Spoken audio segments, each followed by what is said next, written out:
Hey guys, we're back. It is the Carmenator with Tarik, and Hey. we're here for episode 5. So our theme today was unsung superheroes, and everybody I'm sure knows by now about Chadwick Boseman, and sadly that we lost him. It's been a really crappy 2020. Oh yeah. Yeah, so we're trying to get together each month to do an episode. Last Sunday we didn't because I was not doing great with my health stuff, which I won't get too much into. But everybody's got their stuff, everybody's got their obstacles. As the whole theme of Dayless Entertainers. So we wanted to talk about unsung heroes, basically meaning that not necessarily in the spotlight even, but also people that aren't talking about other things that they're working on. Like Chadwick was working really hard to help children, especially patients with cancer, and didn't talk about in the public eye about his own obstacles for the last 4 years, I believe. Exactly. With colon cancer and stuff. So I'll hand over to you for a second, Tarik. Sorry, I didn't mean to just jump in there with that. No. We got a Cool. moment. I'm We had just some trying to technical stuff. I apologize, everyone. I have like some new equipment and I'm like all over the place trying to get No, it's okay. Yeah. the things going. Okay. But no, basically, yeah, like a lot of people, I was, mortified the fact that this is a reality that his passing actually happened. Yeah. But he made a couple of videos before that made it to where it wasn't completely surprising. Yeah. But it was really sad. I mean, Yeah, it's still definitely. Sorry, I'm gonna cut you off. when it happened. It's like whenever I've been a fan of his before Black Panther, so when I found out it was him, I was like, even more impressed. But whenever Black Panther came out, it completely just reconfigured the world. Yeah. In a way that it was, of course, directly affecting anyone of African descent in every country, but it expanded beyond that because it went to European countries, Asian countries, Yeah. Middle Eastern countries. It redefined how culture in the African American experience was perceived in across the world. So I think that was it's like immeasurable to what degree that it will forever change the world. The one movie, I'm hoping there'll be something that continues with it, but I don't know if they can ever replace them. They're I going to don't be know about changing that. it now, or what's going to be happening. I know that he was supposed to be in another movie, right, coming up. I think he officially signed on in like May of 2019, I'm pretty sure, when I was looking it up. Yeah, so I don't know how they're going to go forward with that now. But it was, but that, like you're just saying, it really did help a lot with, the whole Black Lives Matter movement and everything, I think, even before it became more in the public eye now.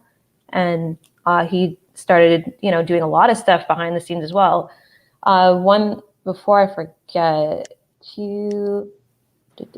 I wanted to show one of the things we're going to kind of jump into today was about how everybody, in general with social media, I find that people can be really judgmental and harsh. And Tarik, I know like you being a model and everything and working in, as an advocate and model and influencer and stuff, that it can be hard. Like people are very judgmental. It's not always a positive experience.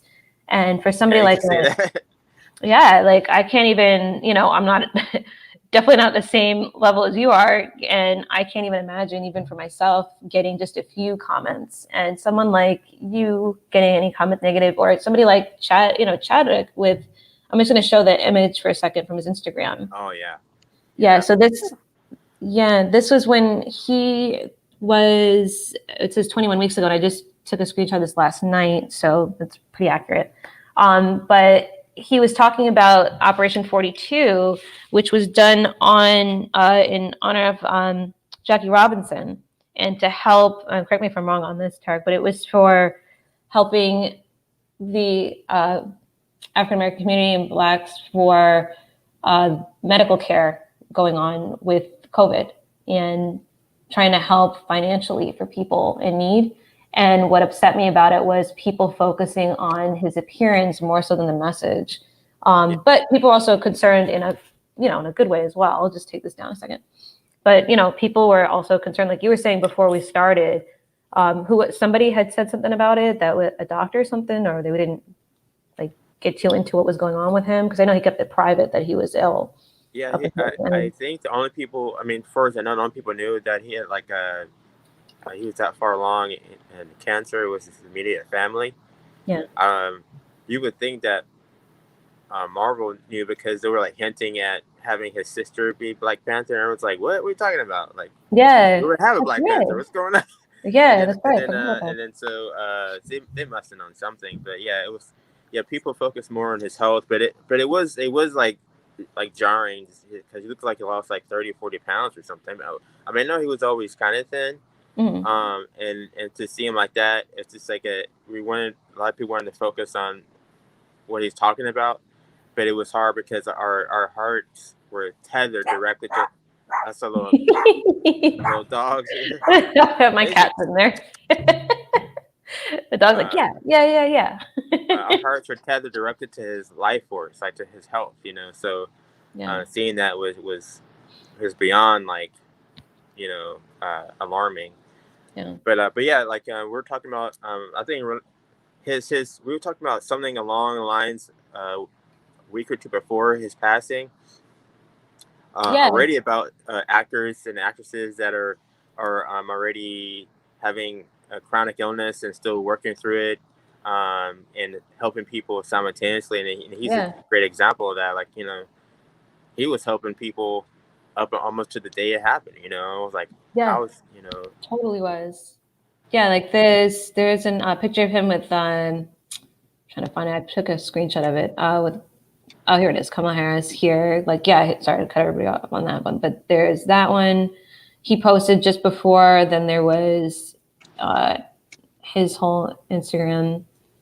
Then he posted about, the film he just did with Spike Lee, which is amazing. And he did a lot of stuff in the community that I don't think a lot of people are aware of. One of the things, Operation 42 is an important cause that he worked on. He also spoke out against racial injustice, which this kind of got cut off. I'll post here. Like you're just saying.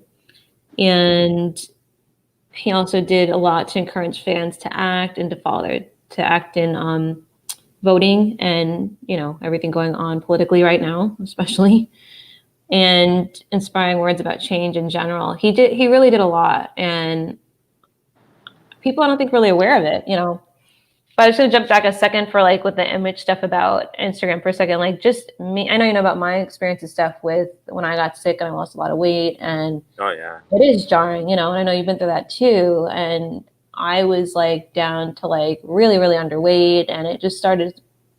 I kind of got both concerned, responses about me, and I also got snotty, like, bullying type responses. And this wasn't even when social media was a big deal.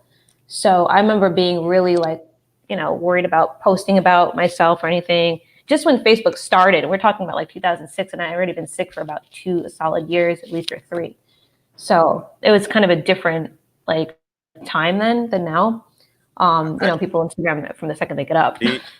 Were some of the comments, I mean, maybe I'm assuming, were some of the comments, like you might have said something saying that how you feel bad about your weight loss, were some of the comments throwing negative slurs at you for complaining about being thin? Yeah, like I would get comments like, wow, you're lucky. I wish that I was like, I had that. Mm-hmm. Yeah, right. I got that too. And I was like, what are you talking about? That's not like... Yeah.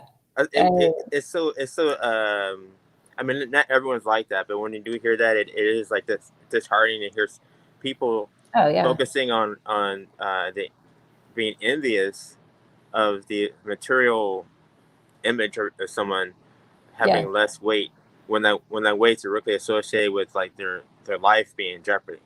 Right. Yeah. Exactly. I'm like, oh my God, you're so thin. I want to be like just like that. It's like, what? I'm like, I see ribs. Like I'm like imploding. You know what I'm saying?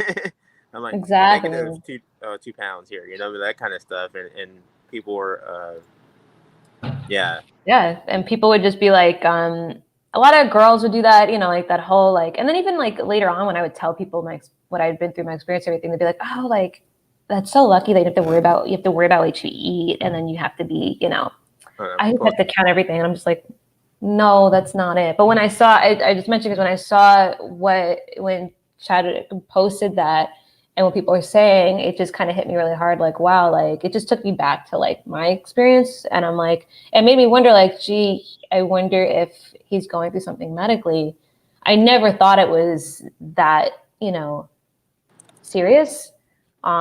But you know, immediately for me, it went to that. I'm sure for you too. Like you went straight to like a medical, like something's not right. You know, because I saw people writing terrible things like, oh, you know, he's like people saying like, oh, he's a crackhead, da da da, like all that stuff. I'm like, it was horrible. People saying about him. It's like this guy's obviously going through some kind of illness, and you know, because I mean, you know, with the way social media is nowadays. I mean, it's possible to hide something, but it's increasingly difficult to hide personal stuff in your life. So, and as much as he worked, you know, if someone would have said something if he was doing something like, you know, right, a drug related or something, you know, he was a vegan and mm-hmm. super healthy That's up right, until the point where he started getting cancer, you know, yeah, and so he's a very like sort of pious sort of image. So for people that even jumped to that conclusion, it was you know, it was tragic to hear people say stuff like that. I'm yeah, trying to definitely. find our video to share it on a page. Oh, right, yeah. Where is it? Is it on Emily Carmen or?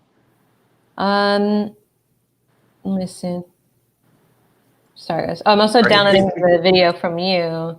I wanted to share later. We're going to jump into for a second about a project that Tarik's working on. I wanted to share the video clip with everybody.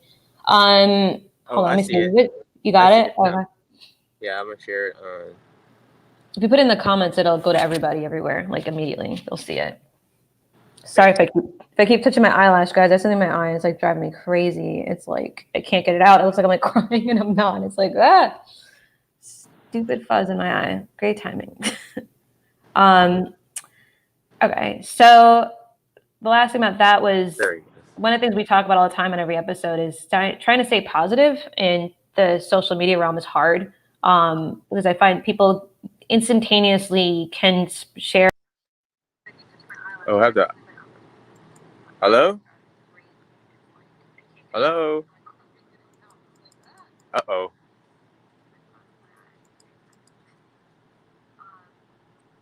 Uh-oh. Hold on, everybody. I'm back, guys. I'm sorry. I was trying to see if I could pull you in somehow. This is not our day. Oh, goodness.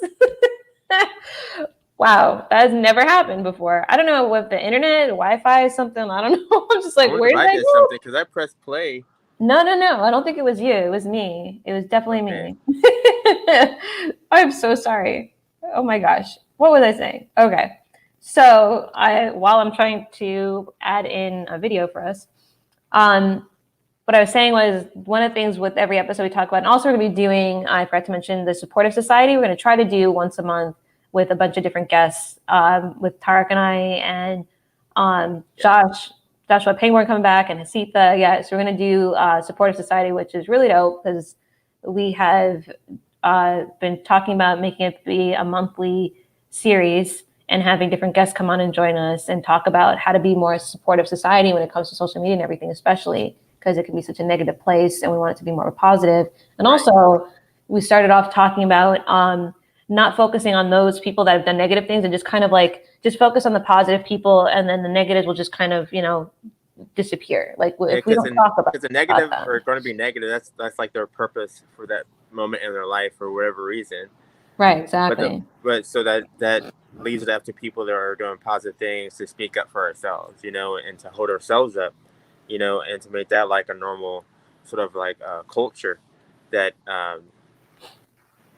that can be sort of nurtured. So you're right. I mean, it's like, you know, it's sad that you know it will take like, you know, 100 years to grow a certain amount of trees to, you know, full like adulthood, but it will take like seconds to burn them down, you know. So it's easier to destroy things, you know, like it's easier for one person to destroy something, you know. So in order to counteract that, a lot of people had to get together for a common goal, and then when that happens, then it's more feasible. So Yeah. like you say, like the more people you have in your show, the more people people in general have that in general being positive, but also in the back of my purpose of uh, speaking up about that. And it is odd for people to have to say, look what good things I'm doing, Right. but it's Yeah. important because people, like, if you don't, because as soon as someone does something that's remotely outside the character, people will jump on that, right? Yeah. So they have to speak about the good things they're doing, Right. and Exactly. so because we're all human, we all make mistakes, so within reason, people can make mistakes and get past that, to do something really bad, Yeah. but Totally. most people just do little things, and um, what we're all here to do together is what's important. Like, what experiences that we can share with each other. Um, whatever. Man, I was debating about to say this or not. Go ahead. What? Uh, Say it. Like, we're totally okay, chilling. so I'm a very spiritual person. I'm not really so much religious, although I respect all religions because I think there's a Yeah. common Same over there. denominator within all religions. I don't, but I myself don't have a certain doctrine I follow. But Right. I am spiritual to the point to where I believe there's something beyond us. Right. Before Yeah. we're Totally. before we're born and after we're born, and while we're here, I think there's some things that happen on several layers that we can see with our eyes and not see with our eyes. That's happening Right. Yeah. sort of behind the scenes, that beyond human comprehension, that for us to have the hubris to think that we know everything is a common mistake amongst mankind, that oh, we know Yeah. everything, blah blah. It was written someplace, I read it somewhere, or Right. someone Yeah. told me Exactly. this, so we believe what we see. And Hmm. sometimes even when we don't believe what we see, we still have belief. We still take in the words of somebody else's understanding of what that word is. So Right. I Yeah. have Like their perception. Yeah. Exactly. I keep an open mind. I just try to keep an open mind, and that's like really the baseline of working with the others. So if you have an open mind, you can see someone else's problems. You say, oh, you still get a person a chance if it's within the safe parameters, Right. and help them get to a level to where they can work with you and help each other. Yeah. But That's a really good way to put it. Yeah. but when I was get together with sort of celestial company, that's why I was like debating about talking about this. Oh, whatever. So my It's health, fine. my thing and gravis, my health, it constantly wavers. It's constantly like I'm okay right now, and then bam, it just drops. Oh yeah, Or like me. have a Yeah. great day one day and have the worst day the next day, or within the same day. It's Right. like really unpredictable. We're not complete. Like if I have a emotional positive day, and I take it easy, I normally can be okay that day. But if like something that's really important to me gets past a certain Hmm. parameter that I'm not Right. like accustomed to, Right. um, and it can really like um, take me off like my pattern, because we all have like a rhythm Yeah. that we go throughout the day. So if something throws me off my rhythm, then my health gets in jeopardy. So when I'm sleeping, I'm probably the most vulnerable, but Oh yeah, I think of that. Yeah, that makes I'm sense. also the most open, but I have to be careful about my breathing. So I was uh, I was having my dreams are very lucid most of the time, and a particular dream maybe wasn't a dream. Um, I get what you're saying. Yeah. there was like this leaf. I won't go all into it, but there was Oh, like a right. huge leaf, and it was like different leaves, and it had puddles of water in its leaves, but there was no vibrations. It's just like very still water, Oh, and weird. this impulse to jump on it started. So I jumped on the leaf in the dream, but there was no ripple. My toes hit. I just like went straight up into the air.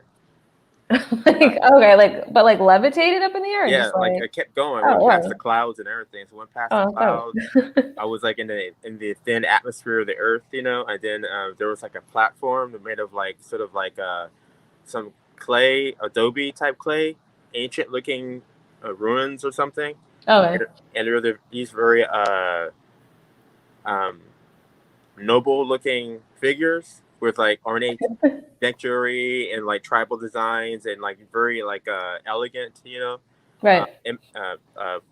humanoid forms. and they were saying, "Welcome. We want you to look around." I was like, "Sure, Like, okay. I'm gonna look around." Okay, you know. Your face, like, all right, whatever. And then they showed. I looked up for a second. I could see like 7 different colors. Oh, cool. And it's like very rich, vibrant, like pure pigment color. I'm an artist, so it was like a pure pigment. Each color is pure, like white, red, purple, green, like all types of beautiful colors. But it was like the sky was split up into 7 colors. The sky itself. Oh, wow. So I That's was like, cool. that's interesting. And they go, that's for later. They go, that's for later. I'm like, Yeah. okay. And then Oh, that's cool, really. and then they pointed over here, and it was like a huge dust cloud with like screaming faces in it. And then they said, What? that's how we see humanity. I was like, what? Oh, that's deep. Yeah, I like that. Basically like husk, like this sort of like consuming force, Right. And I was like, that can't be right. I said that can't be right. I mean, I know there's some people that are bad in this world, but overall, I think people are good. But I remember they were really disappointed with people. Yeah. They were disappointed. I want to emphasize on this cluster of these humanoid type people Yeah, were like disappointed, right? Yeah. And then they go, okay, now it's time to look above. And so I went higher into these different colors. I went to almost every color, and I looked as far as you can see. Each was like it was green or red or purple or blue or sort of like an off-white. And then the last one was like pure white. Mhm. And then like there was no variation. It was just like there was no distance. There's no sense of depth. It was just like you kind of get lost in it. And I went up there, and I felt like different from the other realms. And there Oh, was like cool. a voice, and it said, it was a voice that had no voice. It was like a feeling that was a voice, if that makes any sense. And the voice almost like smiled, Oh, it and feels like another sense. Yeah, like I get it. Like the feeling, maybe almost like the feeling you get when you see somebody smile. That makes sense. Like maybe. yeah. Like, Before okay. you don't say anything, but it's like saying without words. Right. Because the human mind can see certain processes things in a way that the human mind is so limited, and yet it's not limited. But in the way Yeah. we communicate, it's for the most part limited because we use words in body language. But this was like beyond body language. It was no body. I didn't have a body either. This higher consciousness entity, nucleus of everything, Oh, did not have a body either. This nucleus was the collective awareness of everything.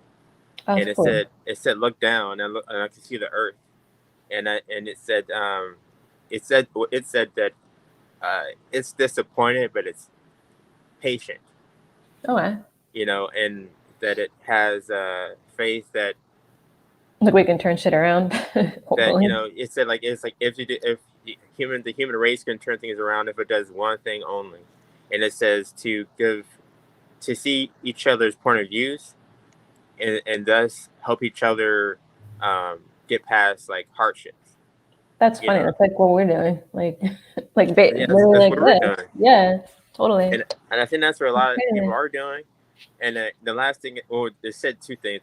Second, the last thing it says that if it could be heaven on earth if people would just do that, if people give each other a chance and not basically want to fill themselves up with someone else's property, with someone Yeah, else's like accomplishments.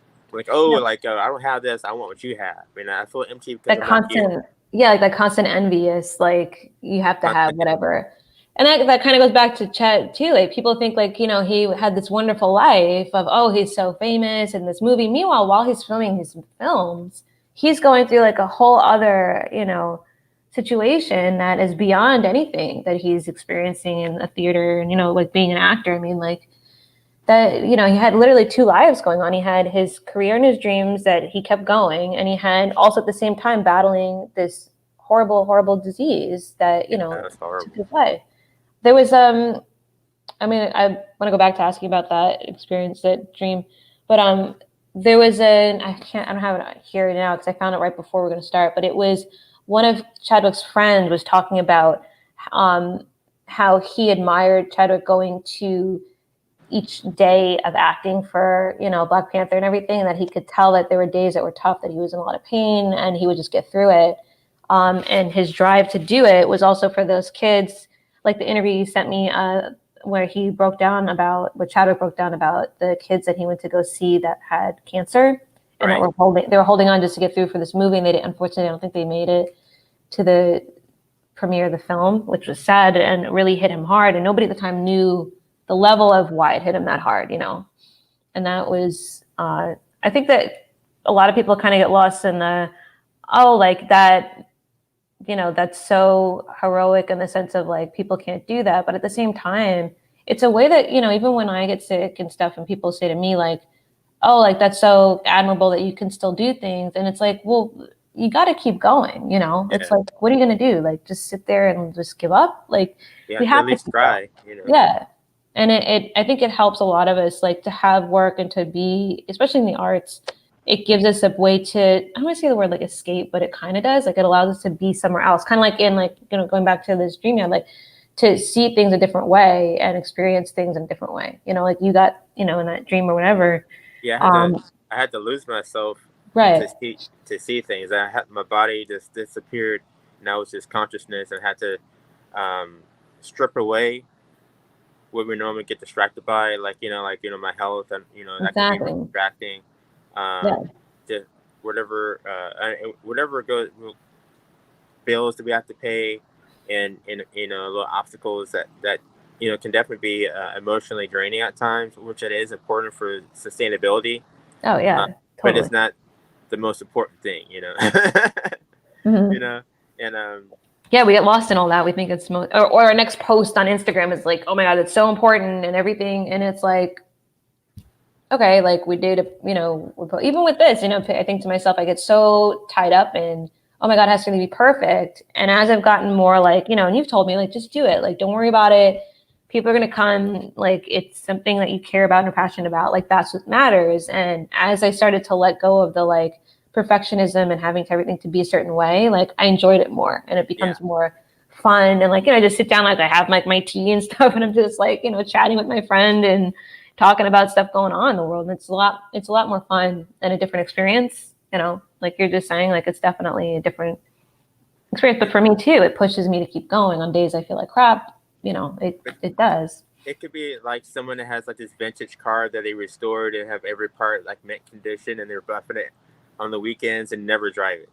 It's like, I like that metaphor. Yeah, it could be perfect, but like, what does it matter if we don't use it? So the matter is the experience, and living it in the motion, in the rhythm of expressing yourself, and that's where the the joy comes from. Yeah, exactly. And then time brings a certain level of evolution. So as we all progress as artists and creators. Oh man, I gotta do a shout out to my wife, Liz Rever, because her and I always talk about the show Nosferatu. What show is it? It's not spelled like Nosferatu, but it's pronounced like Nosferatu. Oh wait, yeah, that sounds familiar to me. Wait, explain it again, because I just. It's like a license plate, but it's like like 42A or something. It's like all weird, it's spelled all weird or something.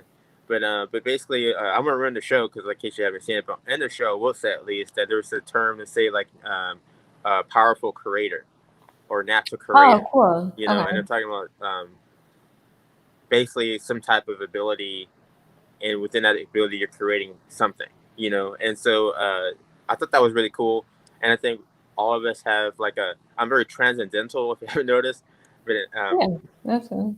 Transcendentally speaking, we're all creators. We're all part of the nucleus, and if it is true that this nucleus, this higher consciousness that I met in my traveling, so to speak, if that is true, then that will explain a lot, because it was so simple, because like in nature, there is some ferocity in nature, so don't get me wrong, but ultimately speaking, nature is very simple. Things tend to have a spiral effect, a rotation. Atoms rotate, molecules rotate, the Earth Yeah, the rotates, universe. The universe rotates. We as people rotate. People get in an elevator, and there's like 3 or 4 people. We start rotating around each other to reposition ourselves better. We just Oh, that's naturally true. rotate. Yeah, that's natural. I didn't think of that. Yeah. It's very simple, and it's like so rotation is also complementary to whatever's in that circle. It doesn't fight it; it flows with it. Right. So the only thing that's not natural that goes against that sometimes in human nature when we fight ourselves and fight people around us, we're going against the circle, we're going Right. against that spiral, and we like there's kind of like mess up the axis of rotation. So it's all about flowing, so to Yeah. speak, I like without, that. Yeah. without getting too metaphysical. No, It's that's cool because it's like what you're saying is like we, fight against it. Like, everything kind of gets out of whack and everything gets messed up. Kind of like what's going on with the world right now. It's like right. everything, if we're not working together, like everything goes awry and we're just completely in a catastrophe after a while. It's like, And people keeping have a with the flow. misconception with some people, and I'm not gonna say everybody, that'd be wrong, but some people have the misconception that if they're not working with someone, that's just the other person's problem. But no, if you're not working with someone, you're working against yourself.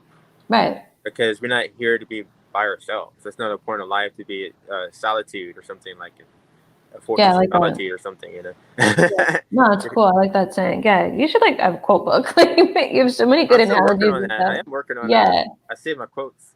you And got it. Yeah. I'll do it eventually. It's a cool idea. I think we talked about once where I said to do your like your modeling and stuff with the quotes, like have like a book about. I think that'd be really, really cool. Yeah. Like almost like they call them a coffee table book, whatever. Yeah.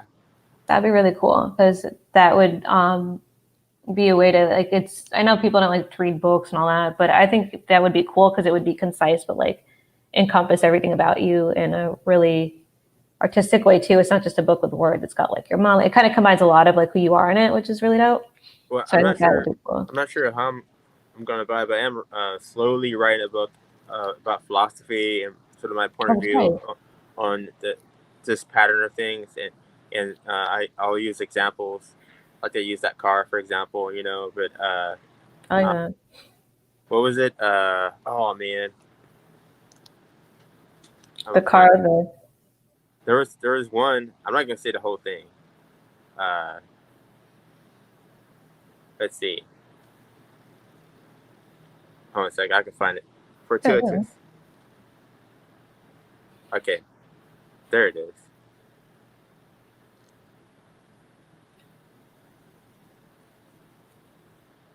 Oh wait, it's in here somewhere. Okay. No, it's like there's like a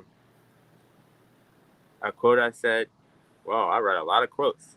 See, I'm telling you, like it would be a really dope book. That's crazy. Book. Yeah, it would. It'd be awesome. Oh, okay. Also, I was gonna say anybody in the watching this and wants to write any questions to us about even about our experiences. Actually, I don't think we've really got into that, but about our experiences with our conditions and dealing with social media and stuff, and how we, which we haven't really got into either, actually, how we start talking about our experiences and what we have and our health issues. Actually, we should do an episode about that. I just thought of that about like how we quote unquote came out about our, chronic conditions. So that's actually really interesting. Definitely, and that kind of goes into like the thing like we were talking here and I were talking earlier, but like Frankie Muniz, the actor, and I was like, wow. Yeah, I want to find that. That was good that you sent me. Like So his journey is like jaw dropping, like in terms of like I had no idea, like so basically Frankie Muniz, Malcolm in the Middle, everybody knows him that, but he's acted a bunch of times in movies and shows. I'm gonna find it while you talk about it. So if I'm looking down, I'm just looking like for since then, like Criminal Minds, and he did some horror movie and did some other shows and movies. I've seen some other stuff, but ultimately people know from Malcolm in the Middle. But he basically has many strokes and seizures that when that happens, a small part of his memory is deleted.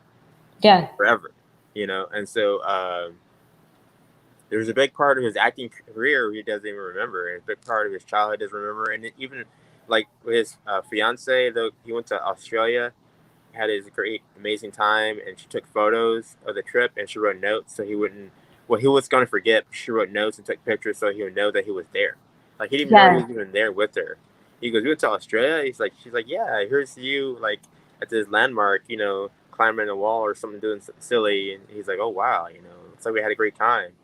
You know, it's like, you know, he seems happy to some degree, that he says, you know, but at the same time, that's so sad, you know. But yeah, like, so this is an amazing actor, beautiful spirit. He says he doesn't even drink or smoke or do drugs, none of that stuff. He didn't do anything to his body for it to happen. Just happened to him. So that's tragic that someone that's living so well endures such a physical hardship. You know, that affects his mind this way. You know, he's still a young man. Maybe medical science will help him better in the future, but he's still living his life the best he can. You know. That was incredible. And then Bryan Cranston has to tell him in the video, the link, I'll just post it again if anybody. If you click in the comments during the live, it doesn't come on after it re-uploads, which is ridiculous. I don't know why. But right now the link is there. I'll put it in the description later. I have to, it kind of limits me on my description. Sorry, I'm going to sit this in my chair. I was trying to see about sharing that video I did. Oh, yeah, I have it on here. I can share it if you want to talk about it first. I have the video. It's uploaded to share it, so to post to play it. But if you want to talk about it first before you, just for let's say for a moment. So I don't know if you're watching Jo Young Choi, but Jo Young Choi, director, cinematographer, creates animation, like, and works with actors and incorporates live action with animation. And I did a scene for one of her projects working on, where it's like, it's really cute, you know. It's like these like intergalactic VIVE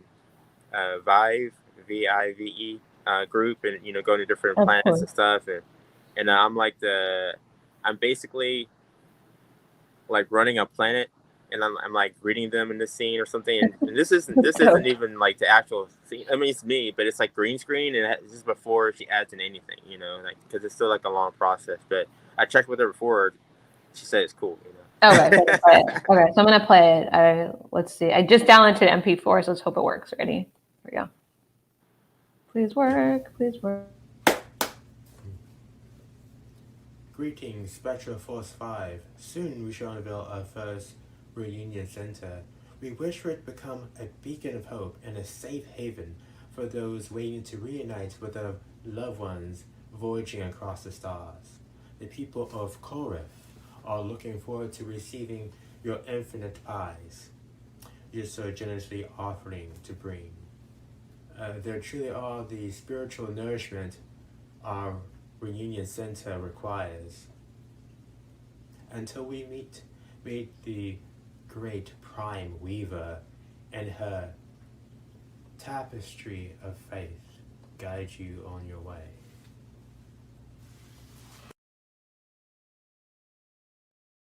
That's dope. So that, I guess, explain like about it a bit. Like, so you're in the green screen, but what if? So she's doing. She's gonna. It's a show. Huh? It's a show or whatever. Like, sort of. It's like a. She has different episodes, but I think this might be like a longer, like shorter movie, if it makes any sense. You know. No. So it should be a shorter movie, and like there are different segments where you're journeying with these like animated characters, but there's real people. Sometimes they do voiceovers. Oh, that's cool. And sometimes we're doing the actual. Sorry, my throat.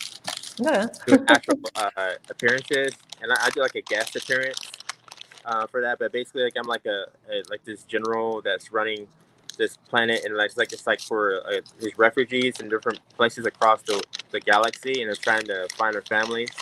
That's cool. Come to our planet, and I'm like for some reason, currencies are like pies, and pies are like, you know, like this beautiful thing that brings people joy, which that is true, you know. And so I said the great Prime Weaver and her tapestry.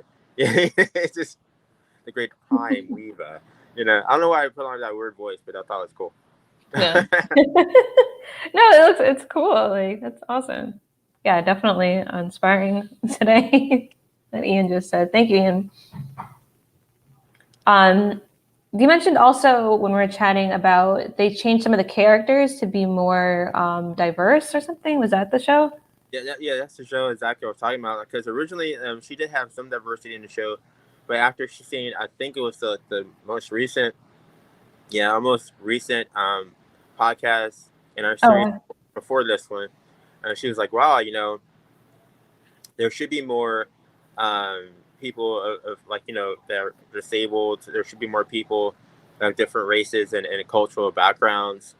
And she had some of that already, but she wanted to expand on that. And she's definitely an activist in that sense, where she's very supportive that's awesome. of multiple cultures. And I was already planning to be part of it, but then after that, she's like she wanted me to work on my scene and extend it a little bit more. And then she got some other people that are on board, and so you'll start seeing in this film a better representation of the galaxy. That's Uh, cool. which is like basically a representation of this world. So um, like in cinema, we had, I think maybe that was the most recent one we talked about. I think that's why maybe it's when she said it. Is when you said like in movies, whatever you see in movies is how you see the world. Yeah. Subconsciously, we don't realize that, but when you're a kid and you see yourself in a show or movie, you feel more proud about yourself. You feel like you're included. But when you Yeah. don't, you might not voice it, but you expect to see someone else. Like there was an actor, he played, I think he played um, Martin Luther King Jr. I can't remember the actor's name. He's like an amazing actor, and he got this basic pitch for a movie to play the lead for a movie, and he goes, "Oh, hey, that sounds great. It's outside his comfort zone, the type of movie, but he thought it might be a good try." And then his son goes, "Oh, great, Dad! So you're playing a supporting character? Which character you playing?" He's like, Right. "Why'd you think of playing supporting character?" Because he's used I was to looking having him up. like Oh, a the Paul. I think it was. Oh, who was it? David Oyelowo. I'm going to pronounce his name that's him. wrong. That's That's him. Okay, I'll put it. I'm going to put the link in here. So I mean to cut you off. I just want to make sure I got the right thing before I shared it with everybody in the links. But this is who Tarik's talking about. But sorry, yeah, like that. I mean to cut you off, but you were saying like people automatically assume, right? It's like what Josh was saying about with which his episode's gonna be coming up this week. I'm finishing it up, but guys, I'm so sorry. His one-on-one artist journeys in the entertainment industry is coming out. Joshua Pangborn, who does Sidekick Productions, we're talking about on the Supportive Society episode, the first episode, about how it's always the sidekick is like the fat girl, the fat funny girl, whatever. They're never the leading role, and or the guy, the gay friend is always like the gay comical sidekick, and it's like. yeah. Like let's get these people up in the spotlight as like the main characters. So Sidekick Productions does that in his work, which I think is amazing. Sorry, Which is crazy because the majority, at least I can't speak for the rest of the world, but at least here in America, the average female American is 5'3" and 170 pounds. right. The average male is 5'10", 200 plus. Yeah, it's crazy. It's ridiculous. Yeah, even me, like I'm 5'2" at 120 pounds, 5'2", and some people have said like, oh, like you need to lose weight or whatever.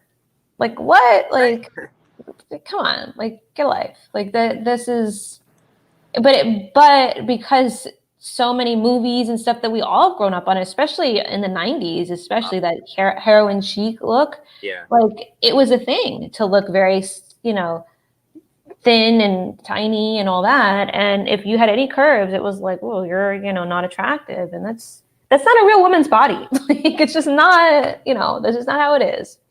Sorry. But no, it's true. Not sorry. It's like Josh was saying, like he wanted to represent himself and others better, and so the work he's doing is really cool. But yeah, like in movies and shows, especially like the bigger the budget of the movie, the less, and in most cases, the less realistic the lead person is. And of course, if it's like some kind of warrior or something like that, and that makes sense. Like for something to look like more muscular because they're like they're fighting barehanded all the time, so you're gonna look muscular, But if it's like basic lead characters, and still look like they're benching 400 pounds and they had square jaws, and they're playing like a lawyer. It's like yeah, like what's The Rock in that yeah. show? Yeah. I was just thinking that, like, yeah, wait a minute, what the hell is he like? Yep. It's like Jason Momoa. Mm-hmm. It's crazy. So like Yeah. if the character matches that would make sense. But if it's, what I'm saying, but average people, it'd be better if average, people play the character. Yeah, exactly. Like there's two people that played their characters how they are in the show Good Girls, which some people might know. I'm obsessed with that show. It has Christina Hendricks in it, Rita. Yeah. So the daughter of Annie, the character Annie, I can never. Oh, there's a blue jay just came by. Sorry, I'm like looking all over the place. There's a window right here, and the blue jay just flew by. It just distracted me. Sorry. So Mae Whitman is her name, the actress, and the actor that plays her daughter actually is trans, and that was interesting, And then also you've got in Breaking Bad, RJ I never pronounce his last name right, but he also really does have a disability. He has, I think, is cerebral palsy. He has. Correct me if I'm wrong, but I think it was cerebral palsy. But now I mentioned that because there's a new show I mentioned to you on Netflix about a young adult that has cerebral palsy. And it's cool because every character is different and I love it. Yeah, like they all have like quirks and stuff. So he's a gay young adult with cerebral palsy, and it goes through like his life. And he has like a single mother that is his mom, and like they kind of all have their different struggles. And I like how it's so real. And it's kind of gets boring watching these like, Hollywood perfect people constantly. I was about to say that. It's not realistic. And then going back to Chadwick Boseman and how even with comic books and DC and Marvel, like they're always white men, like you see there's Falcon or something that's like the black superhero, but like I've never seen any others, right? It's like finally with Chadwick, like Black Panther came out, and it was like these kids could look up to somebody and be like, oh wow, like here is somebody that looks like me, that's not the sidekick and is actually up, and all these movie posters and billboards that's actually looks like me. And that's so important. Like we need more of that. Like every race and stuff needs that more, and body types and all that. And then you get into people saying that like, oh, if somebody's overweight, you're promoting unhealthiness and all that. It's like, I don't know. I don't even know how to respond to that. It's reality. I mean, it's like, people people don't always have time to go to the gym. People aren't always do the right things. I mean, we all should do that, of course, but reality is that no one's perfect. And so when people have flaws on screen, it comes across better. But everybody should totally watch Nosferatu, because these characters are just average people playing these roles. I was gonna put a link about it. It's an anime? No, Nosferatu. What is it? It's like real people. It's on. You can see it on Hulu and on Shudder, but it's, I think, at least the first season. It's like there's 2 seasons, but the first season. I found it. Hulu. Okay, so it's spelled NOS4A2. Am I right? Yeah, it's crazy. Okay, right? That's it. Yeah. This is like a license plate, the way they spell it out. Oh, okay, that's it. I was trying to find like where it was. I'm like, where is it? There's a trailer for it. Ooh, it's creepy. Yeah, it is creepy, but it's cool. I'm gonna put I was trying to find my computer is so wonky today. That's okay. And I always tell people, I'm like, this is like a chill, like us just chatting kind of get together, which I like, so people are like, oh, it's not perfect. It's like, of course it's not. Like, this is just us chilling and having fun.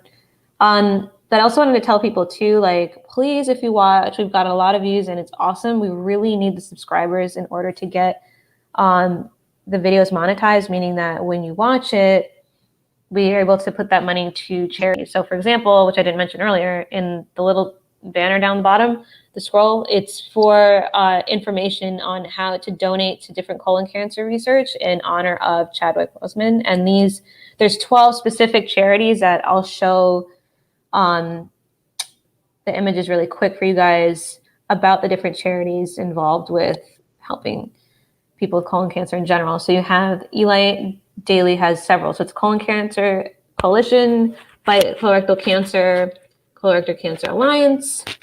We've got the Colon Cancer Foundation, the Colon Club, the American Association for Cancer Research, and the American Association for Cancer Research, as well as the Blue Hat Foundation, Minnesota Colorectal Cancer Research Foundation, almost done, Memorial Sloan Kettering Cancer Center, which is excellent. And you also have the Bowel Cancer UK and Jody Lee Foundation. I also put on the Facebook for donations for donating as well for one of those. The reason I picked that one, if you go and take a look at it, is it also helps people with their insurance that don't have proper medical insurance to be able to get the medical care they need. And that's really, really important. Not everybody has the ability to afford medical care. It's very expensive. And I'm glad that there are foundations out there helping people that need that financial support. So if you can even donate like $1, whatever, please do so. It's called the Patient Access Network Foundation. And it's all about that. You can see it on the Facebook page and also put that in link as well on everything. So if you want to, feel free to do that. So what else? If anybody had any questions, sorry, I haven't been looking at the comments. Oh, and then the link for that trailer is right there for the NOAS 2. I'm not even pronouncing it right, but it's spelled NOS 4A2. I just say Nosferatu, but I could be wrong. Yeah, no, that sounds probably right. I'm assuming it's right. Nosferatu. Where is it about? It's like about different people, like what, like the rundown of it. But it's, if I'm correct, it's the son of Stephen King that wrote it. Oh, cool. That is cool, but it's sort of like magical mystery horror drama, heavy on the drama. So you have like a major character arcs, and the lead actress is like amazing. And like, I mean, there's a lot of amazing people on the show, but she's really amazing. Oh, that's cool.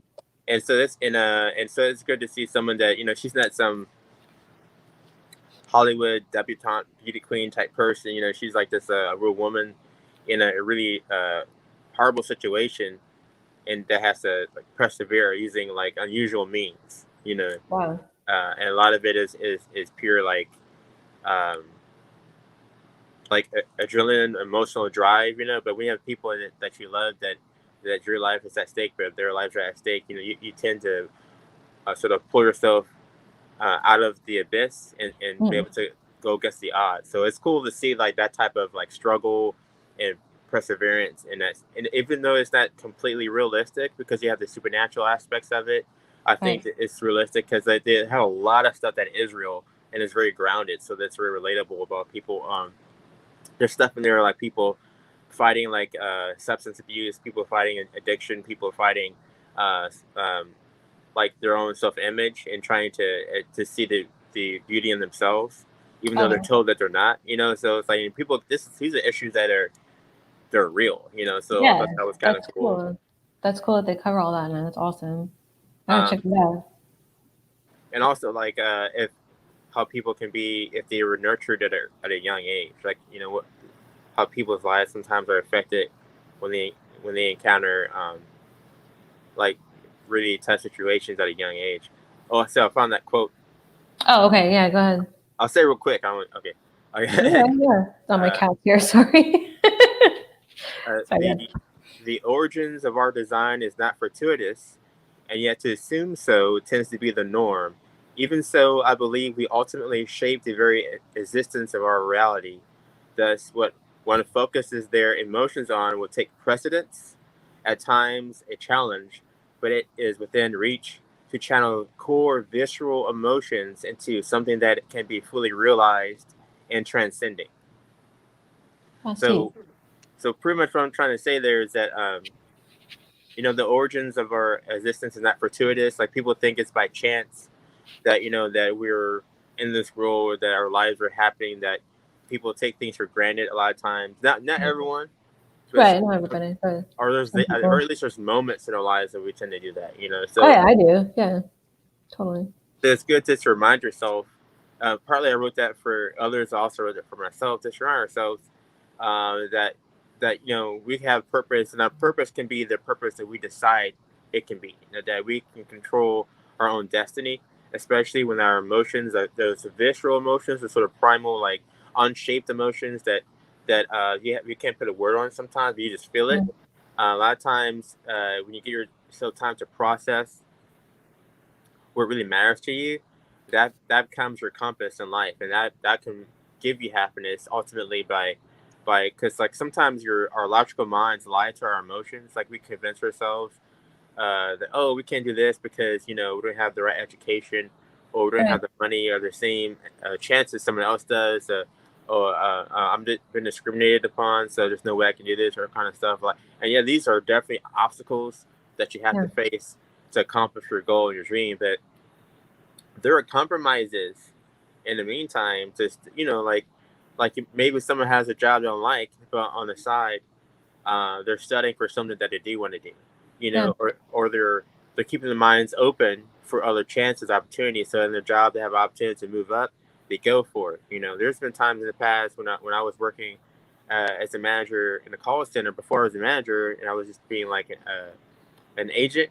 There's people way more qualified that are trying out, and I got it because I had something unique. I had something different, had a different perspective. And so sometimes you don't have to have the right education to get ahead. You just have to stand out. Maybe you have more drive than the other person. Maybe you're more genuine, more trustworthy than the other person. Maybe you're more moldable because you have less pride. You're very sure who you are, but you don't have. Some people let their prides slow them down. Like, oh, I can't do that. I can't get my hands dirty. I can't wash dishes and stuff. I need a better job. And meanwhile, they're not paying their bills because they're not just taking whatever's available. That's a good point. Yeah. Building themselves up for a better job later, that type of thing. Right. So it's all about like surviving so you can live, and then once you live, you just build yourself up, So it's all about doing what you can do in life to get what you want in life, So the more we humble ourselves, the more we can actually hold our dreams, So it's a thing that people have to accept, I think. Yeah, totally. Yeah, it's also like even with I know I keep going back to Chad, but that's kind of the theme today. But like like these unsung heroes and stuff, like anybody, they you focus on. I think what makes somebody heroic and stuff is when they don't focus on I can't find what my phrasing says, but like, what I'm saying? Like they don't, like we focus on what we have to do, not necessarily what we want to do or what we should do for not should do, like what people expect from us. We do what's the right thing. We do stuff to not be selfish. Like, you may not feel like what you're doing is a big deal. Like, for example, like even if you work with one student or something, like me as a teacher, if I ever work with one student one day and they, after that, have a different perspective on, going to school, then I've changed somebody's life forever and I've done something amazing. Like that to me is something that's heroic and, that has a positive impact on so many levels, where somebody might think like, oh, I'm just teaching one kid in one class or something, like I need to do more than that. It doesn't matter. And it does matter, like you're saying, like somebody thinking that a job is below them or something, or like because they have so much education, they're not even going to consider something else. And it's like, well, that still helps people. That's still getting you towards what you want to do. It's just a different, there's a path to it, kind of like a ladder. It's like if you don't take that step, the next step might be a little bit harder. You might not get there. You're going to just skip too many of them. So that's another way to look at it too. But yeah, I like that. That's really a good quote. It's a good point. A lot of people don't think about that. A lot of people sort of joke at times because I have a tendency to do a lot of different things. Like I'll make music, or I'll model, or become an activist, or write something, or do like video editing, or all these different things, and it's like to me it's like one thing, like sometimes something will wane. Like I'll hit a plateau in one field. Like okay, for that moment, that's as far as I can go in that category. And meanwhile, I have all this reserve. Need to express myself, so I'll find another category to go into, and then when time passes, I'll go back to the other one. So it's like it's all about like moving. If you stand still too long, like and you become stagnant, that energy becomes less sort of reliable, so to speak. It's like you want to be yourself, you want to flow, you adapt. It's all about adapting, stuff like that. And then when you come back to something, have like a better perspective because you might learn something from your other experiences. So Right. I think life is all about experiences. So if it's true, like I go back to one thing, if it's true that if this higher consciousness thing does exist, like people, I'm trying to put a label. No, yeah, no, I get I'm not what trying to you're put a label. No, it's fine. I respect a lot of different labels some might have for a collective consciousness that influences our life before and after life type of thing. Yeah. I think that ultimately, I believe its goal is for people to live a full life and to share that knowledge with each other. And because of that, there's something unique that happens from that, and it spawns like new experiences. It has true growth. So like with DNA, like the more diverse the DNA happens, the stronger the offspring, or the better the offspring. Because if someone has the same life as someone else, someone has the same DNA as someone else, the offspring is going to have like some weird mutations. Yeah. You know what I mean? That's the point. Yep. There would be kind of, yeah, because it can't happen. It just, I mean, it happens, I guess, but it's not exact same DNA. Nobody does. But yeah, I get what you're saying. Like, that's just not, yeah. Oh, that's interesting, though. I like the also thing about, there's something I was going to mention. Darn it, I just forgot about it. I'm sorry. What was it? Oh, when people were saying about, some people were kind of like, I think I sent you the article before, but I didn't put it here, so I'll share it later. But basically, somebody posted, it was a mother of a child that has cancer, and she said that people were saying about Chadwick and how he does all these things, and they're like, well, what you're forgetting is that not everybody has all the support that Chad has. Also, people able to do his laundry and able to afford the medical care and able to make his meals and da da da da. And I'm like, okay, yeah, that's true. Like it's a different. It's not that to say that like oh, like he didn't do amazing things, but I get it that people sometimes see it in a different way of like, oh, I could do that too if I had XYZ. But it goes back to what you're saying is that even if you're doing something little, you're still making a difference. You don't have to do something like the same extent. Plus he also earned that. He wasn't born rich. He wasn't born Right. opportunities. He worked so hard to get there. So And he got a scholarship, didn't he? From Denzel Washington, I believe. Like helped him. Washington, Felicia Rashad, like Yeah. they helped him get to Howard University and helped him in his acting career. But he had to like prove himself and show his potential. And then once he got the potential, then he got the scholarship. And once he got the scholarship, he still had to audition for other roles. And when he got those other roles, then he had to like make a bigger name for himself. So he worked his way up, So he put pride aside. He knew that he was good, but he's like, I'm gonna do what I have to do to get to the next level. And then when you're at that level, you got to do to get the next level. So it's like when you humble yourself, you actually get further ahead.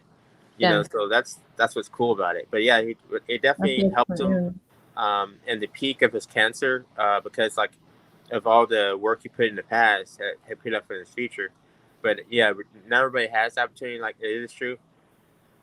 But what you're saying is true, like that. He did bust his ass to get where he was. Yeah, but he worked very hard. But for those that don't have, aren't rich or don't have like that support system, even expressing themselves to people close to them can help a little bit.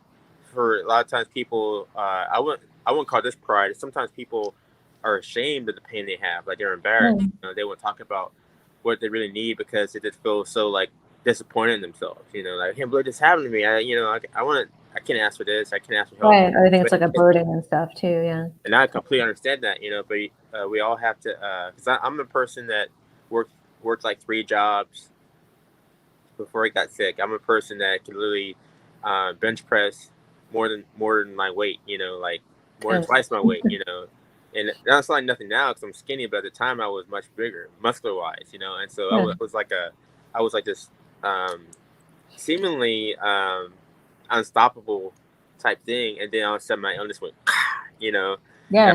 So my pride took a big hit, and I had to process a lot of stuff. I had to get to the roots of what's really important, and yet whatever we can physically do is important to some degree, but ultimately who we are is not the sum of our parts. It's how we think, it's what we feel, what's important to us, and so those things you have to use those as your tools when you're physically disabled or have a major illness, you know. So those who are watching now, they're struggling. They feel like you don't have the support you need. Don't be afraid to make posts, use social media to text or email people close to you, to call people, you know, even if you're just venting, you know, who knows what can come from that. You know, it might be they get inspired one day from having a conversation with you, they hear something that can help you, and call you back next day, or even a week later or a month later, and like, hey, you know, I heard you eating this, a friend of mine has this, maybe they can help you get this type of thing, you know. So a lot of things Yeah, I've I think that. accomplished, you know, through life have been through the kind support of others, and I Yeah. try to do that to them. So when you help somebody and they help you, you help others, they help you. It's like people, that comes like a rhythm. Yeah. That becomes that Definitely. circle. You know, where's my hand? That comes that circle. Well, like I never would have met you, you know, like I just met, like just figure like, let me just hit him up and see if he'd be interested. And then it went from a podcast idea to then COVID happened to let's do a live stream to this. Then we got, you know, other people to come on to do that other series. Now it's like, you know, it just kind of blossomed into this amazing, awesome thing that I originally didn't even plan when we first spoke. I'm just throwing it out there, just talking, you know, just like Yeah. saying to the universe. As soon as you say it out loud to someone else, it becomes real. Like it can still be real to you, but Right. it has a lot more like weight. Mhm. It has a lot more sort of like this essence starts accumulate momentum whenever Right. you say it to someone else, you know. And so especially the person is like-minded and they're in the same level of goal, then it Right. just like bam, like it starts like replicating itself, you know. So Yeah, it just expands and grows like from people there. just need to talk more, you know. I think that's what I think. Me as a man, um, I try to learn a lot from women, Mhm. because women have genetically, women have a part of the brain in terms of linguistic and for verbal speech. Generally, for most women, it's more developed than men. You know, Oh, wow. I and didn't even so know as a that. man, I had to work harder to develop mine. And for a good part of my younger life, I was like, I wouldn't say like mute or something, but I hardly said anything. Oh, Like, wow. I Wow, I had didn't know that now. yeah, you couldn't tell that now. Like, you know, I had a Yeah, lot of so trauma. confident now. I did emotional trauma at a young Yeah. age.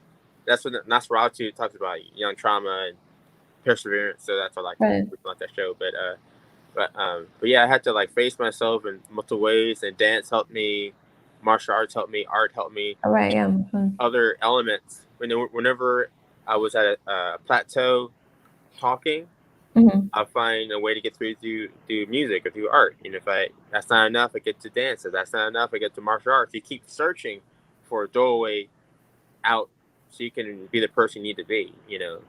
Yeah, it's true. Yeah, when I first got sick and stuff, music was my way to get through it because a lot of people ditched me and like didn't hang out with me anymore, and it was tough. But I had, you know, this talent that I felt like was done because I had to come back from school at Berkeley, and I was like, oh my God, I'm never gonna write. But it, you know, the art form gave me the voice that I felt like I didn't have at that point, or I felt like I wasn't comfortable enough to like have people be like looking at me on a stage, or I couldn't even get to a stage at that point. I was so sick, but to write, I could still do that, and it still allowed me to reach people, which was awesome. But that's a good point too. It's like, and that also going back to Ched also was like, you know, the art that he did brought to attention a lot of different people that were working to make a difference in the world. Like, you know, he did all these different movies that represented different amazing people, and you know,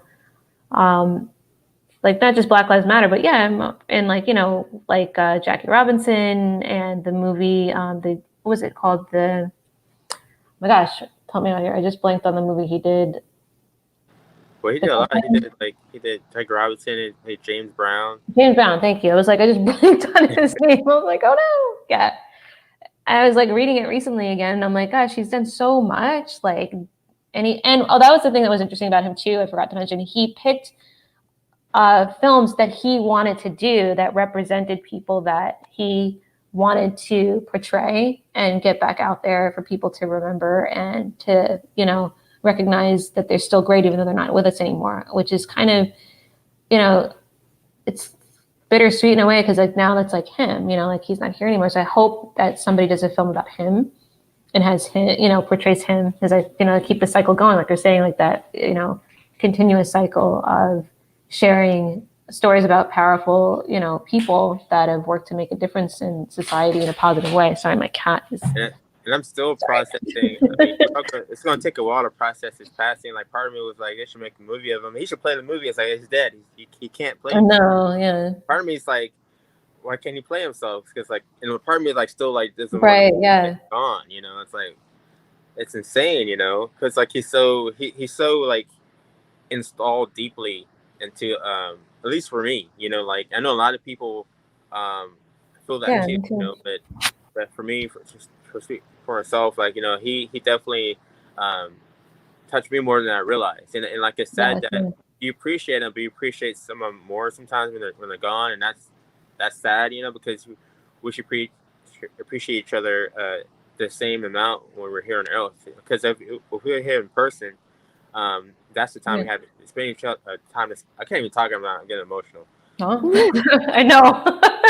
I know. It's like when I was thinking about doing this topic, I was like, "Oh, can I handle this yet?" But I got really upset too when I read about it. I literally locked myself in the bathroom, just like cried about it. I was like, "Why am I so upset about this?" I think it's because I could relate to a lot of him. What he's been through. Not at the same degree, but I could relate, and you can relate too. Being a Black man, a Black artist, having a chronic condition and working through it, and that's a lot. I think that makes it why it's also another level. Then when other artists and stuff pass away, is that there's that other level of understanding that a lot of people might not understand, but a lot of people do understand also just the impact of going through a chronic condition and being able to still be, what actors go through in film. And the short time I've worked in that, it's not easy. Like when I was at my best after getting better, I was still totally exhausted. So I can't even imagine getting through that, at that level of chronic illness, battling that and working insane hours. I mean, you literally work like 20 hours a day. Like it's like an easy day would be 15 hours. You're typically working 18 hours a day at least. So that alone. A lot of people, actors and a lot of people that make music have like these beautiful lives, but people was like, oh, that's great. But they also work like way more than 8 hours. It's like 16, 20-hour shifts sometimes, like they have a small window of time and they have to like work, like especially people, if they're like a lead of a movie, they're in more scenes than another actor, so Chadwick Boseman, who's like in almost every scene, in Black Panther, for example. And he's like working around the clock, and with cancer, I'm like, my God, I just can't imagine. Whenever I was, before, I knew there was something going on, but I didn't know what it was before I was diagnosed with myasthenia gravis, and I was directing a short movie. It was going to be like a series for the scene, and it was like the last day of shooting, and I remember at the end I was like collapsed on the floor, and I just like stayed there. I was like, man, like everybody was gone. The whole catering had left, the cast had left already, because their time was passed for that day, and I was gonna close up the studio, and I was just like wiped out, and I couldn't stand up or do anything. I just laid there, and I was like, this isn't right, like something was wrong, but I remember the feeling of working so hard and having something I really wanted to do, and I was so frustrated that my body was giving out on me, and then took that motivation of like, like a sort of like this feeling like, no, I don't want this to happen. So I adapted, got into music and made that song. It's on Spotify, by the way. Got to talk about I forgot about it. Yeah. I have a song on Spotify, everybody. Called The Way by Tarik Rever, The Way, on Spotify. I'm trying to share it's doing pretty well. It's like almost 19,000 plays already, so it's doing pretty good. It's amazing. For like the one song on Spotify, and then we'll see how that goes the next couple of months. I want to build it up more. I'm supposed to have more interviews popping up on podcasts and articles. There's been a few articles that came out about me recently. Talked about my music. Yeah, the article too. This is amazing. I'm trying to find the link to it on here. But yeah, that's just another way. Like it's like with the way the world is now. It's great to make a full album, but if you have at least a really good single, then you can put that one song out there and still, like, a lot of people can hear it. So I'll put that one song out for now, and I get that going, and then eventually I'll start making more music. I already have more music in my mind I want to play. Yeah, like I got to get to my stuff too. I haven't been doing. Sorry, my cat is behind me annoying me. That's the link on the YouTube link, but it's also on Spotify and stuff. I just wanted to get it out there really quick for everybody to hear. Yeah, so it's right there. But yeah, trying to get on my music stuff too. I got to get back to it as well. But it's good to, like you were saying, like I get like that too, where it can be kind of like you kind of hit a plateau. Like I said, a plateau, because it's how I feel sometimes. It's like I just get to this point where I'm like stagnant. And I'm like, why am I not motivated on this anymore? And then it's like, because I want to do my music that I'm not doing and get back into that. And then I have a music video I haven't worked on at all for one of my old songs that I really want to get out there because it's about everything going on. I want to get it out before the election stuff. Sorry, my cat is driving me crazy. DJ. So I want to work on that too, but it's all about balance and stuff like you were saying earlier, like everybody. And I think that's something also that Chadwick mastered also was that balance of, his fame. He didn't let it get to his head. He was consistent with, being grounded and then helping other people, which I find a lot of people with that anybody else that would have had that level of fame so quickly too. I don't think they would have been able to manage it as well as he did, regardless of even having chronic condition and terminal illness. I think that he would have mastered it regardless, which is what makes him so special, and why it's so devastating that he's not here anymore. We lost a lot of people this year, a lot of amazing people, like we talked about last time when the group with the Supportive Society group, John Lewis, that losing him was a tremendous loss. It's just so many people that we are losing, and I feel and I hope that we can replace. Sometimes I wonder maybe we can replace some of them, like not in a bad way, but like to keep the message going. Like maybe if we can get to that level someday and be able to do that, that would be amazing. But only time will tell. We'll see. But anyways, is there anything else you want to share before we sign off? I guess it's the thing about when I was saying about like the ultimately a pattern of things, like a certain philosophy. Mm-hmm. Just how DNA self-replicates itself. Like you have like a small piece of something, like a piece of a nail or hair or something, but that's DNA of an entire body. Like the DNA self-replicates from birth, But basically, that same philosophy is with everything. So, like in a person's soul, mindset, whatever you want to call it, wherever we have inside of us that makes us us, I think that when we're more true about where our internal components are, what really drives us, the simple like one or two different things, that completely shapes a life, and that replicates and that affects every part of our life. So, and that comes down to, I think, like you did, how you found me, and how we found other people. You found other like-minded artists by just voicing what you had inside you. Like you were like, hey, I want to make this happen for this art project. I want to do this and this and this.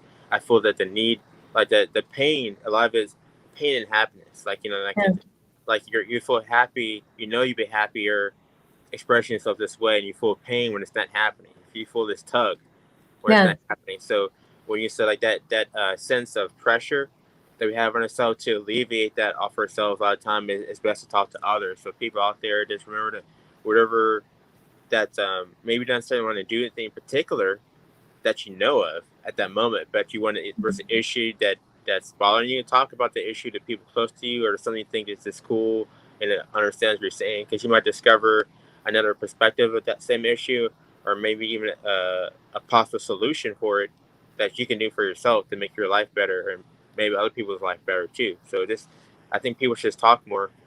Yeah, to keep the communication, because they always say, people don't think it's a big deal, but communication is key with a lot, in life. It's like if you don't have that conversation going, then it's just totally lost, and you lose that idea and the momentum for it. And like you said, people can give an idea that you might not have thought of, a different angle for it and stuff.